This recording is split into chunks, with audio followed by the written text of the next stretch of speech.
అంతర్జాతీయ యోగా దినోత్సవం సందర్భంగా విశాఖపట్నంలో యోగాంధ్ర 2025 పేరిట భారీ కార్యక్రమం జరిగింది. ఆర్కే బీచ్ వెంబడి లక్షల మంది ఒకేసారి యోగాసనాలు వేశారు. ఈ కార్యక్రమానికి ప్రధాని మోడీ ముఖ్య అతిథిగా హాజరయ్యారు. శనివారం జరిగిన ఈ కార్యక్రమం కోసం అల్లూరు జిల్లా నుంచి 20,000కు పైగా గిరిజన విద్యార్థులను శుక్రవారం రాత్రి వైజాగ్కు తీసుకొచ్చారు.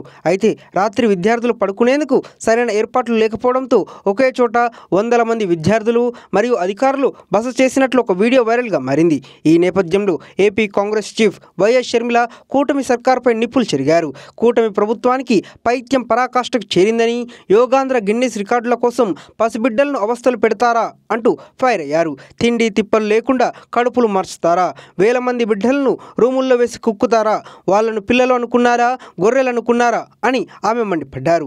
ఆ బిడ్డలు గిరిజన బిడ్డలనే కదా ఈ ప్రభుత్వానికి చిన్న చూపని, ఏం చేసిన నోరు మెదపరనే కదా ఈ నిర్లక్ష్యం అంటూ తీవ్ర ఆగ్రహం వ్యక్తం చేశారు షర్మిల.